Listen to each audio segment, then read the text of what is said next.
Alrighty, welcome to my live stream. It's Valentine's Day and just a hell lot of fun for us, Yeah, I know it's Valentine's Day. How much fun can it be? You've got all these people who are like. All these women out there going, oh well, you have to prove your love to me by getting me flowers, candy, teddy bear, jewelry, and the gourmet meal. Yeah, right. Yeah. You know, I went. I had a few relationships myself. Went out with this one girl for about 5 years. Everyone knows her as Scary Mary. And this one was a real bitch.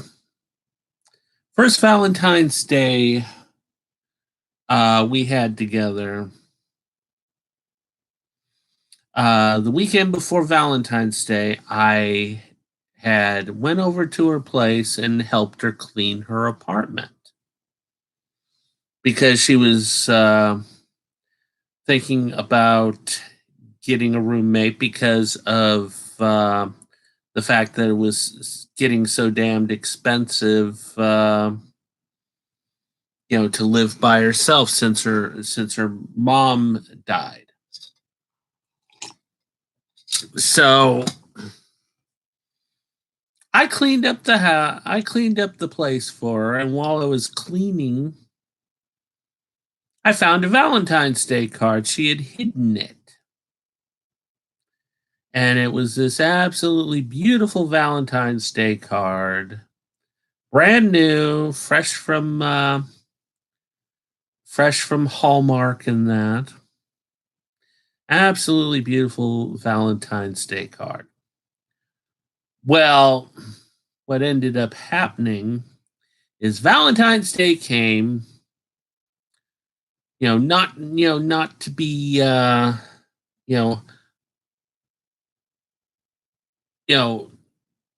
I sent her over flowers to her work. I bought her a big ass thing of candy, and was going to take her out to dinner. I was going to surprise her with that when she came over. Well, what ended up happening was she came over and handed me her card for me for Valentine's Day. And guys, you're gonna love this piece of shit. I opened up the Valentine's Day card. It wasn't the Valentine's Day card that I had seen at her house. This Valentine's Day card had a stupid looking cartoon cat. It wasn't even Garfield, believe it or not. It was just someone's stupid drawn cat. I opened up this thing. It didn't even say Happy Valentine's Day on it or anything. It just said, oh, thank you for helping me clean my apartment.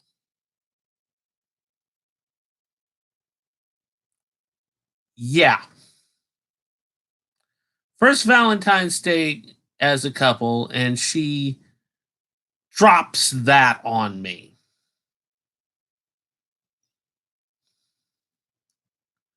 I was furious. I didn't say anything. I didn't blow up. I just said, Okay, Mary. Time to go. Goodbye.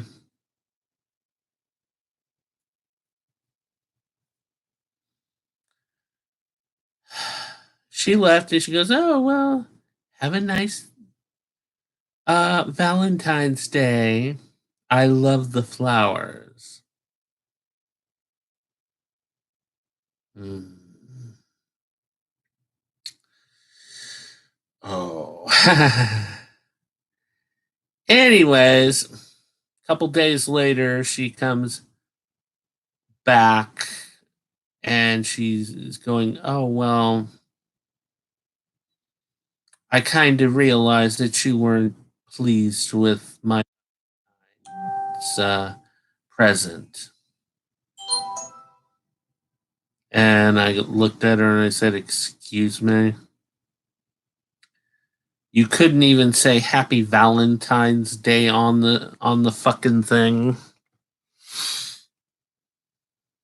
You couldn't even put I love you or anything on it. You couldn't do anything halfway decent.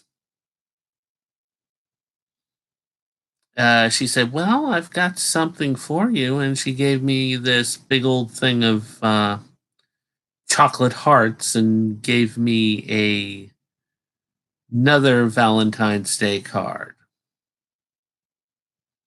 It said Love Mary. It said Love Mary on it. It still didn't say Happy Valentine's Day or anything. So the next year, I didn't get her anything. I didn't do anything for Mary for Valentine's Day. For the next 4 years, I didn't do anything for her. What I did is I found the 2 girls at my office where, at the county. And what I did is I bought them flowers and thrilled them with, this is from your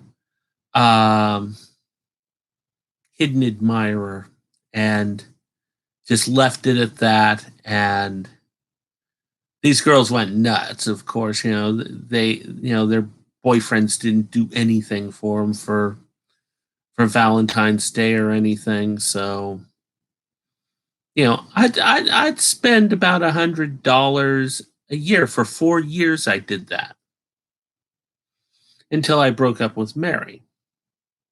Well, actually, Mary broke up with me.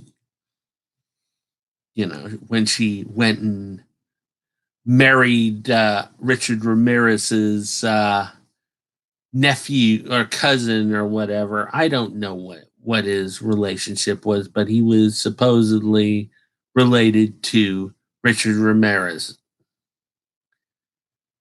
Juan, the wonderful Juan, who actually, I found out years later that he started having parties at Mary's house and got her kicked out of her apartment. Karma's a bitch. Anyways, yeah, so, I have no love for Valentine's Day. I had one girlfriend that she was very good when it came to Valentine's Day. I was with her for 3 years, and it was always a very nice card, and it was always, something from the heart. And it was the same thing with me back. That was a long time ago. That was in the 80s when I was doing that. But now I'm older.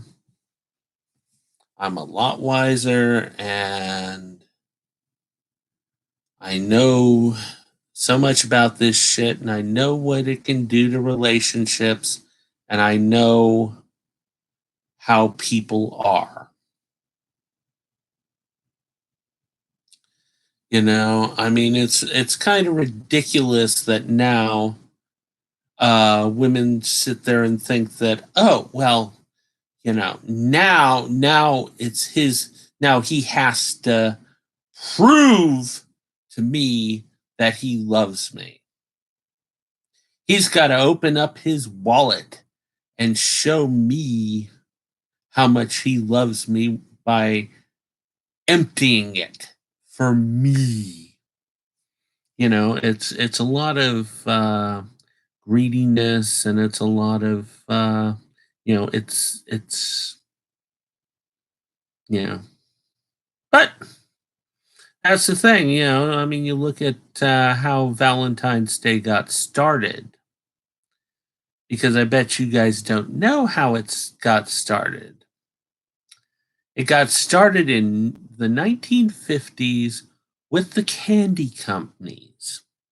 See, Valentine's Day wasn't really a holiday until the 1950s, and it's an artificial holiday in that it was created by businesses so that they could get rid of excess stock. You see, the candy companies would always have an overstock of chocolate and stuff after Christmas. And they had to figure out a way to get, rid of that stock. And so in the 50s, they came up with, okay, well, let's do a holiday. Let's do a thing where, we can get people to buy chocolate. And their ad people came up with, oh, well, let's do something related to love. And one of the ad people remembered the story of Saint Valentine, and the fact that this saint went against his emperor and was marrying soldiers when his emperor specifically told everyone, no, my soldiers need to be unwed. They need to be devoted to the state. They can't be worrying about wives or lovers or that. They needed to be committed to die for the state. But dear old Saint Valentine, he started going against the emperor. He went and married soldiers behind the emperor's back. And when the emperor found out, he had him jailed and later on had him beheaded. Now, how does this relate to February 14th? The truth is that it doesn't. He wasn't executed on February 14th. It wasn't his birthday. It had nothing to do. February 14th had nothing to do with Saint Valentine. What February 14th had to do with, and you guys are going to laugh your little asses off. It was an old Greek and Roman holiday. And you guys are going to love it. It was the day dedicated to shagging. It was sex day. It was a day when you would have orgies. It was orgy day. Yearly massive orgy day for these people. That was February 14th. Was orgy day. But of course,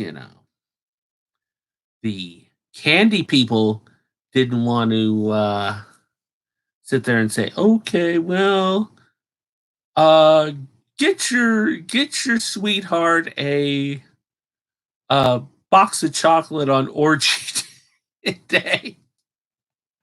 So they found this thing, and they put out the cupids. Actually, the cupids were actually part of the orgy day thing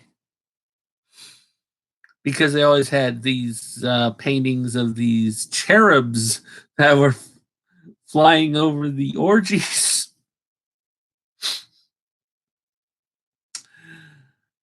So the thing is that, yeah, they the candy companies, they um came up with the idea for this to sell their candy, and then a little bit later on, the florists go, "Oh, well, these candy companies are, you know, they're making some good bucks. Let's get in on the act." And then soon after, of course, the jewelers got into the act as well because they were seeing, oh, there's all this money to be made from this Valentine's Day thing that these guys came up with. So why don't we try to get some good money out of their pockets and start selling jewelry? Ooh. So people just remember that. Just remember that every February 14th, this is a fake holiday made up by business people to get your money. And of course, this is from, it's also from, it's and also the holiday for egotistical girlfriends who want to separate their boyfriends from their money as well. Yeah, and most of the time, what you see is, I don't know about gay couples. I don't know if one of the men, gives the other man flowers and stuff, and that, or who gets the flowers, who gets the candy, and that. I don't know in that kind of a relationship. I'll have to ask some of my gay friends who gets the teddy bear, who gets the candy, and then or do you share it? Well, then who actually pays for it, or do you uh get the cost together? I mean, I'd like to know on lesbian couples too. Is it the more butch person who pays for the stuff, or is it kind of a mutual thing? I would appreciate the idea that gay couples are better on that, rather than just saying, "Oh, well, I'm you're this and you need to buy me this." That kind of attitude just really gets under my, because it just reminds me of Mary, and the fact that I wasn't making a ton of money, but I was willing to go all out for Valentine's Day because I finally, after years, I mean, I was 35 years old the last time, it was almost 10 years between relationships.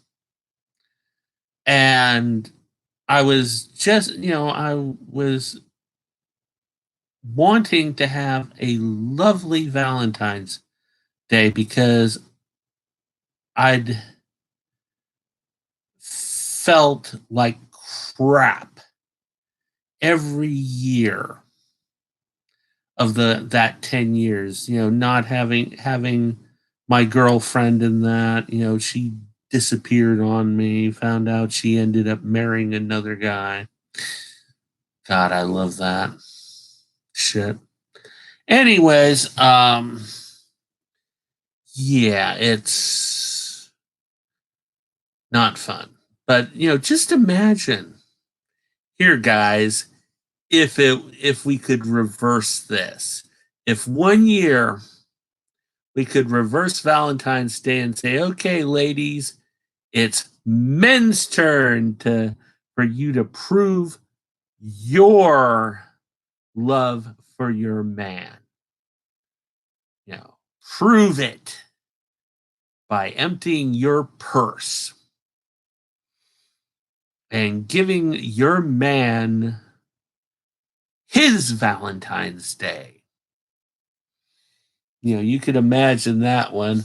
Oh yeah, you want to prove your love to me? Get me this big old belt buckle, silver belt buckle with a stallion on it. And we're going to Big Bubba's Bustin' Barbecue tonight, and we're getting the big old massive thing of ribs.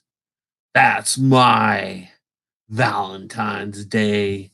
Forget them Frenchy fucking restaurants. We getting ribs and we're getting barbecue. And don't be giving me no candy. I want a nice big 12-pack of beer. That's my sweetness. There you go. There's the manly the manly Valentine's Day. Oh my God, could you imagine that one though? If they had to get there and stuck, I worked in the restaurant business, and oh my God, Valentine's Day, I always loved it, sadistically loved it, because you would see these ones that they'd have to bring their kids to the restaurant because dear old daddy didn't want to pay for the babysitter. So they were stuck with the kids going, Yee! And you would sit there and you'd see the mother just glaring at her husband, just glaring, and the eyebrow going up as if saying, you couldn't afford a fucking babysitter, and we're having to go to this for my Valentine's Day, you son of a bitch. Oh my God, I love that. I used to love that. Seriously, guys. If you're watching this, you're probably not doing anything for Valentine's Day. So, here's a little advice for next year from me. Don't feel bad about yourself. Feel good, because you don't have to prove yourself to anybody on Valentine's Day. You don't have a Valentine, so you don't have to empty your pockets. And the thing is, so you've got to the fact is, you talk about the have, I used to talk about the haves and have nots, and that this was all the haves rubbing it in the faces of the have nots. No, the thing is that honestly, you've got to look at those haves with pity. I mean, seriously, guys, you got to think about these poor guys with honest to goodness pity, because they're put under incredible pressure. You think we hate Valentine's Day? They hate it worse, because they've got a girlfriend who is going to want them to perform.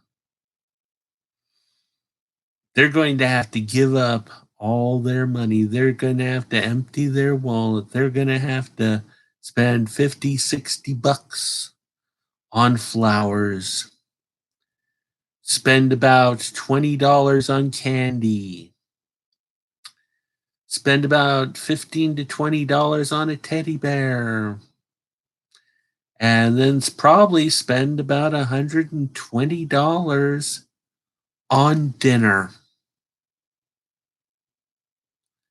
How does that sound, people? How does that sound like? Does that sound like you're lucky? Hell no. Hell no. So here's the thing I'm going to tell you. You buy yourself a heart-shaped box of candy,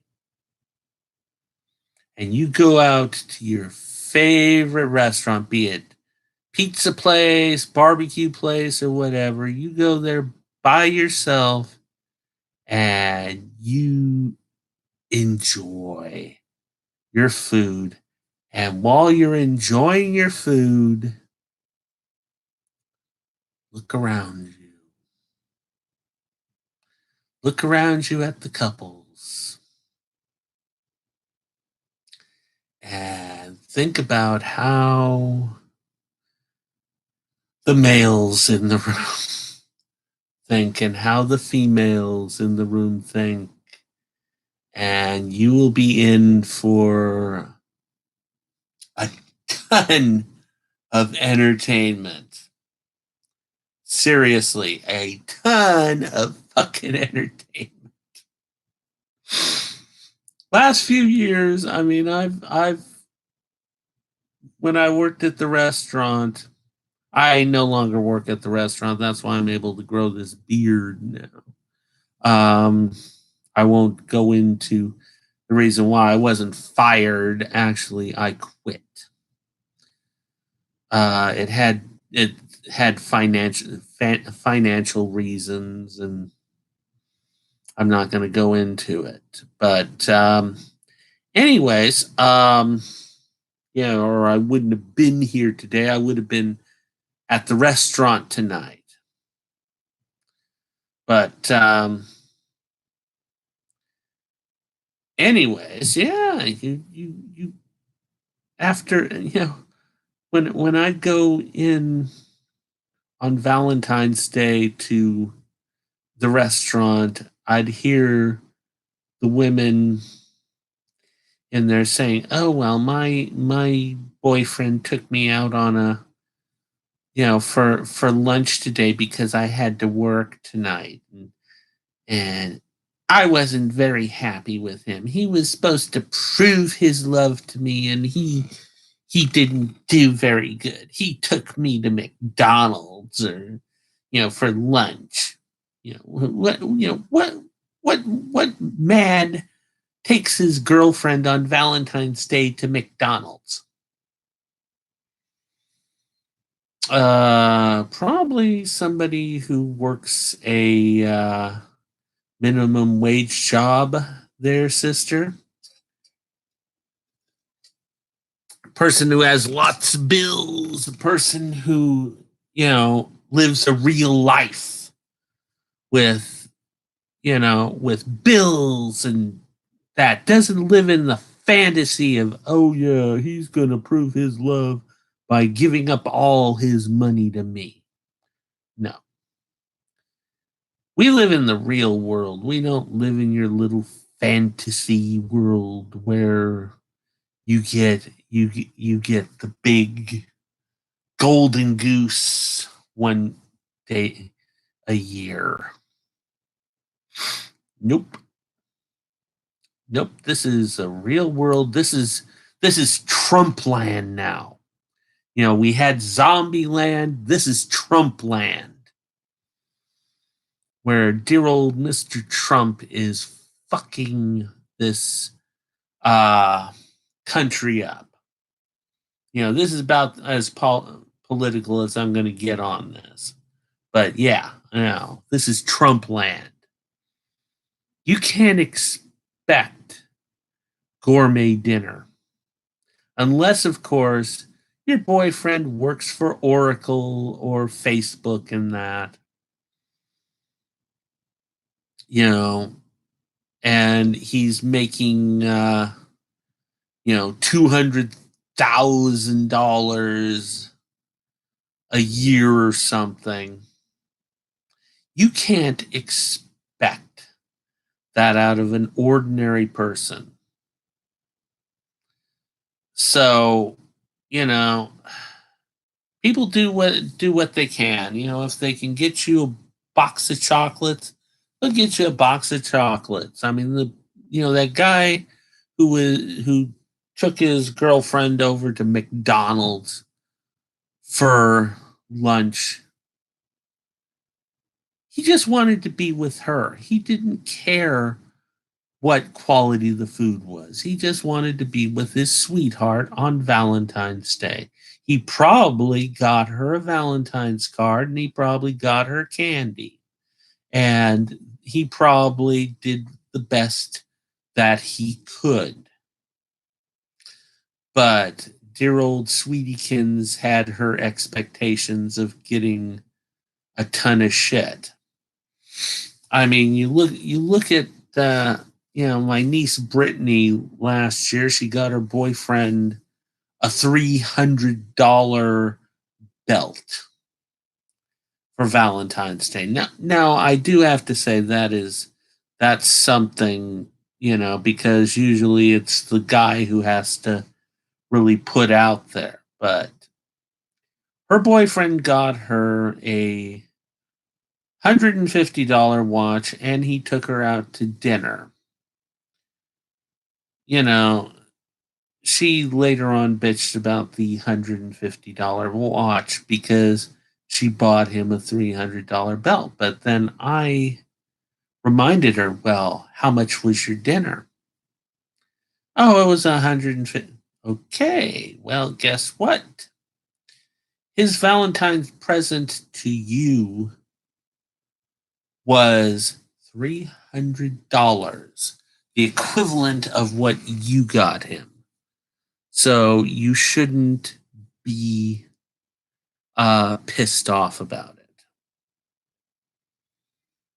So that's the way it is with Valentine's Day. I mean, me, I don't have a Valentine right now. I don't want a Valentine right now. I don't want a relationship. I'm writing my books right now. I'm trying to get stuff done. This is my get stuff done. It's not my romance time. So if family gets me a box of candy, and we usually end up getting our candy either after Valentine's Day because it's cheaper, or we get it way before. Then when the stuff first comes out, because you can get the good stuff then. And I'm happy. I'm happy now. I'm content. I mean, my Valentine's Day dinner tonight was a bowl of Little Smokies. But I sat there and ate them Little Smokies, and I was very happy about it. I even microwaved them for myself. My big Valentine's Day sweet thing was a Frosty from Wendy's, which is great. You know, it doesn't matter. The price does not matter. What is sad honestly, when it comes to Valentine's Day, is that people expect too much. They have too big of expectations, and you know, you shouldn't put a person under that. I don't care if it's Valentine's Day, it's a day of love and all that. No. If you really love that person, you're not going to sit there and say you have to prove to me your love.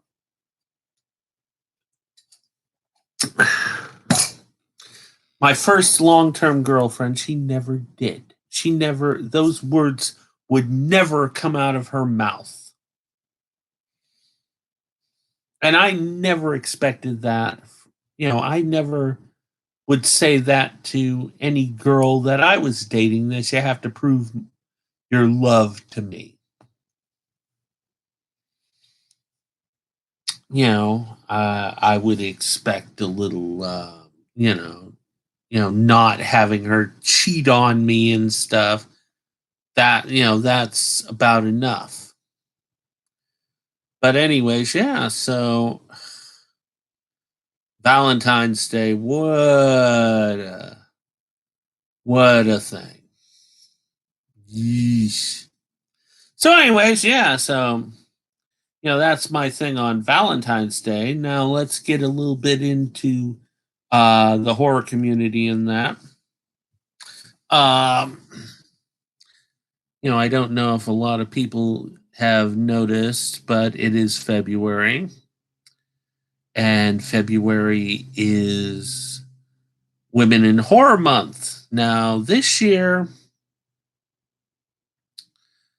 from what I've been seeing, Women in Horror Month has been going really under the radar. I was really surprised about that, because they used to really advertise and stuff. They used to go on podcasts and do the Women in Horror and stuff.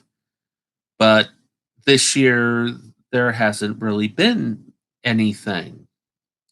I actually ended up having to go on Google and look at the Women in Horror Month website to see what was going on. They've got a film festival, Women in Horror Film Festival. They've got a whole bunch of women authors who are getting together and doing um,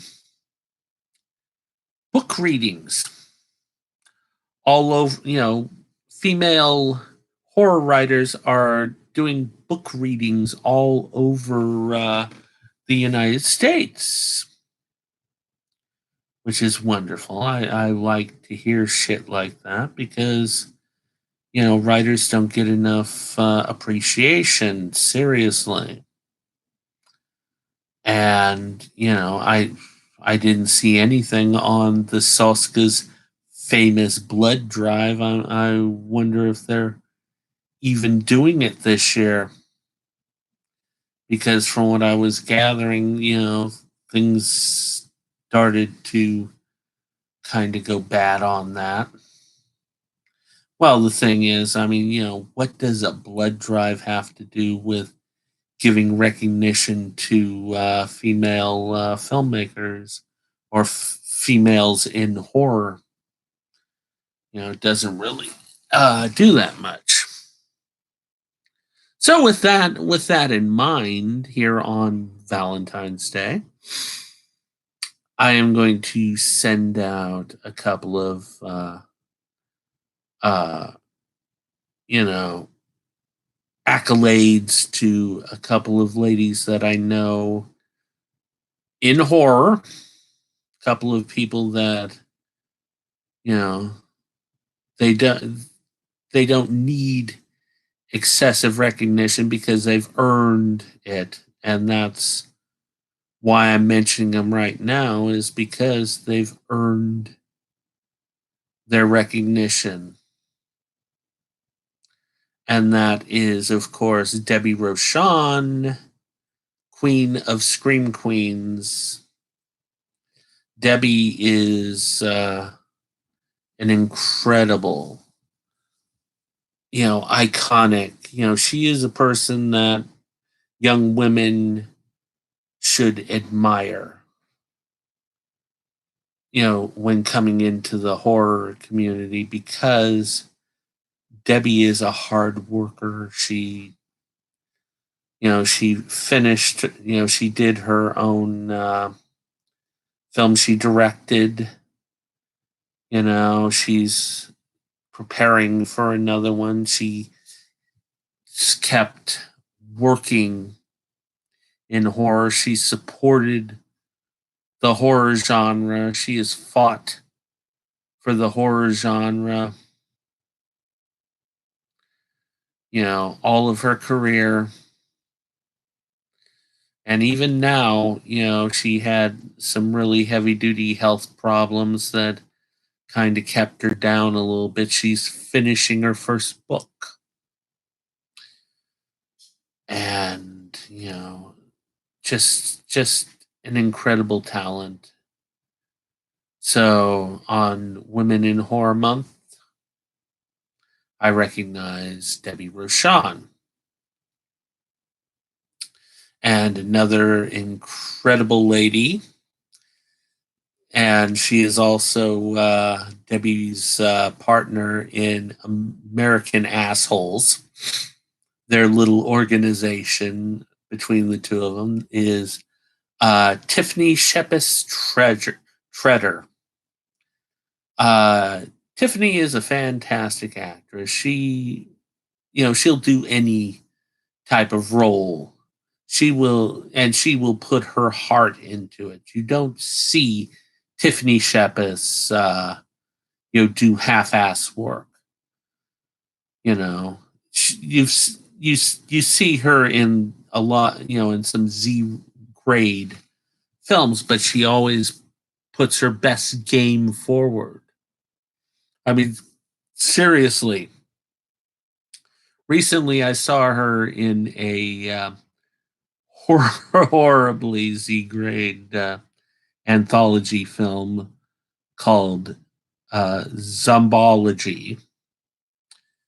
And Tiffany was actually the wraparound story. It was about this crazy fan that kidnaps her. He's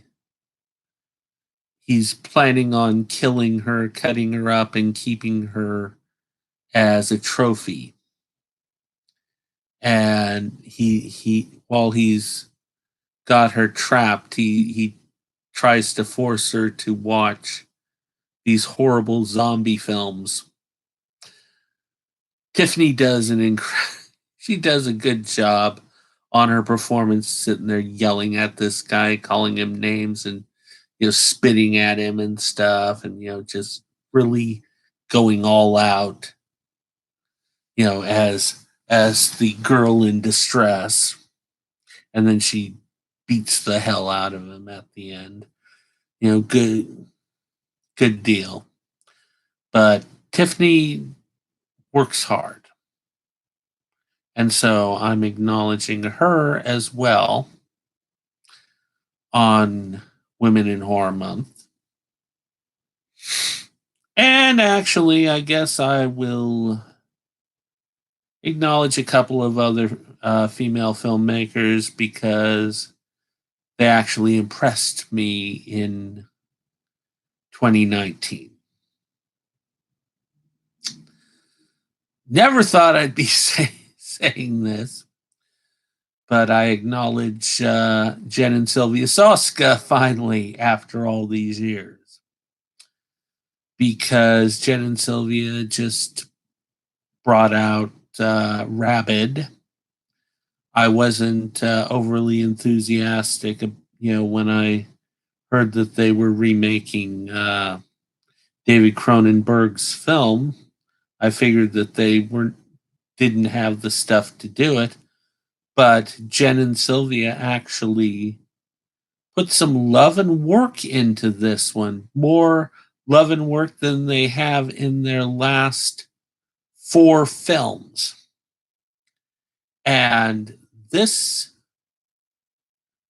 film is fantastic. So Jen and Sylvia Soska deserve recognition on Women in Horror Month. So I'm going to do that. You know, a lot of people are going to be going, ooh, well, you know, William Pattison's just doing it so that they won't be pissed off at him. No, I'm doing this because they did a good job. And that's all I wanted them to do, was do a good job. The moment that they did a good job, I'm acknowledging them. I wish they hadn't done the shit that they pulled on me and Mr. Hyland. You know, it still pisses both me and Mr. Hyland off, but that's the past. And I needed to acknowledge the fact that they did some good work. So I'm acknowledging it. Jen and Sylvia, good job. Alrighty. So, anyways, that's my thing on horror. One little thing that I wanted to bring up is the fact that the Fandom Menace has come into the news. And I'm loving this. This is going to be the last thing before I end the live stream. The fact is that the Fandom Menace has been found. You know, this is that whole group of people. They're kind of like the horror socials, but they're in the science fiction genre fandom. You know, they're the ones that were tearing down the Rise of Skywalker, the ones who were hating on Star Trek Discovery and Star Trek, you know, now Star Trek Picard. They were the ones that were hating on new Doctor Who and, you know, just everything. Anything that they could find, they were ripping it apart. I mean, even believe it or not, Avengers Endgame. I mean, give me a fucking break. Avengers Endgame was not bad at all. I loved Avengers Endgame. I've actually watched it about 12 times, actually, since I got my copy of it. I love that film. I love the ending of the film. I mean, it just, oh man, it brings tears to my eyes. But yeah, I mean, seriously, you know, and, you know, watching some of their videos, and yes, I do watch them because you have to know your enemy. It just blows me away with the way these people do. They sit there and they call themselves fans, but they do the most unfan things. The way that they bitch and moan and scream about every little fucking little nitpicky thing in regard to science fiction shows. I mean, seriously, just recently, Mecha Random was, you know, when she was talking about something about Kurtzman, she mentioned the fact that she absolutely hates modern science fiction anyways. You know, she doesn't like Orville, and she doesn't like you know, The Expanse or any of those. She doesn't like any of this stuff. Well, then you can't call yourself a science fiction fan if you're you know, if you don't like any of the science fiction. You know, it's just logical. What the fuck? You can't call yourself a fan at that point. You know, and she'd sit there and bitch about Lost in Space. the new Lost in Space. I love the new Lost in Space. I'm very thrilled with what they did with that. I mean, yes, I wasn't thrilled about the robot being an alien robot, but that's fine. You know, I've gotten used to it. I like the way that they've handled the family. I've liked the way that they've handled the new Dr. Smith, even though I was a little bit off on the sex change for Dr. Smith, but still, I love these shows. I mean, I love The Expanse. I was overwhelmed with happiness when I found out that Amazon had bought up The Expanse because I wanted to see more of The Expanse. The Expanse just, oh my God, it is one of the great science fiction series of all time. You know, it just is. I I don't know what more to say about The Expanse, but Mecca and her buddies, they just rip into anything, you know. I mean, I'm loving Picard. I love this. I love the way that they're taking this in a different direction from Discovery. This isn't highbrow adventure. This is character pieces. This is about characters and stuff. I love what they're doing with Picard. I mean, Patrick Stewart is just amazing in the series. But Mecca and her ones, oh well, I can't stand. I mean, literally, fuck you. You're take your hate someplace else. All you're doing is you're hating so that you can make money. And that's what pisses me off is that you guys are selling out science fiction fandom just to fill your own pockets. You disgust me. All of you in the fandom menace disgust me. You know, I work in the horror community. I don't make a ton of money. Seriously, in horror books, you don't make money. I mean, most of my friends, they're lucky if they make $25 a month. Believe it or not, horror authors, $25 a month. If you're making good money doing it, you're Joe Hill or you're Stephen King or Anne Rice, or one of the 1% in horror. Us regular writers, we get shit. We're lucky if we sell that much. And it's not just me, it's everybody. But I still do horror. I mean, seriously, I do my own horror show. I do Bloodbath Theater, and I don't make a cent off of it. I do the podcast. I don't make a cent off of it.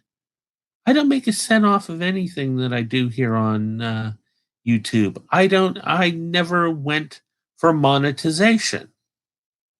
I never wanted to go for monetization because then I'd have to, not do it the way that I want to do it. And it gives me freedom when I'm not monetized. I can do what I want. So, that's what these ones sitting there doing their clickbait and that, dumb cock. And seriously, that's his name, dumb cock. Him sitting there with his mask on and his green screen and all that, fuck you, dumb cock. I mean, doomcock, whatever. To me, you're dumb cock. And mecha random and world class bullshitters. Yeah, you're world class bullshitters, all right. for all their little leaks and stuff are bogus. They don't get any leaks from the studios. They get it from 4chan. And 4chan is not a reliable source. 4chan doesn't mean shit when it comes to reliability on information. Sorry, but that's the truth. So, they've been found out. Mecca and her buddies, of course, their little sheeple that they have for fans are not going to believe this. Oh no, you guys are lying to try to bring down Mecca and all of her friends and that. Yeah, right. Sure we are. You just believe that, you little sheeple person, and wait for Mecca to say, oh, come on, guys, go jump over the cliff for me. I've got the riding crop here. Oh, wait a second. Here we go. I got the riding crop for you. Fuck. Naughty. Naughty Mecca. Naughty bullshitters. Naughty neurotic. Nutty, nutty, nutty, nutty, nutty. So there. That's what I have to say on that. So anyways, yeah, so that was my live stream. I mean, yeah, I know I only did an hour. Well, it's hard to do this stuff live with no script or anything. Usually Mr. Highland and I work together, and it's we have our stuff laid out on how we're going to present it and stuff. So it's a little bit better. For these live streams, I mean, shit, I didn't know exactly what I was going to talk about until about an hour ago. I've been thinking about doing something for Valentine's Day, and I thought, okay, well, I'll do Valentine's Day, then I'll talk about recent things on the horror and science fiction, just to add a little bit more something to this and make it a little bit more interesting than just sitting there talking about Valentine's Day. So anyways, horror and science fiction fans, happy Valentine's Day to you. Yeah, really. God, yes, it's like, yeah, I've got a smell in my nose. Yeah, Valentine's Day. So anyways, yeah, so as always, keep America strong, watch horror films, and get ready for more more live streams. If I find out anything more about this thing with the fandom menace, I'll probably do another live stream. We'll see what happens. Alrighty, so this is William Pattison saying, keep America strong, watch horror films. Catch you later.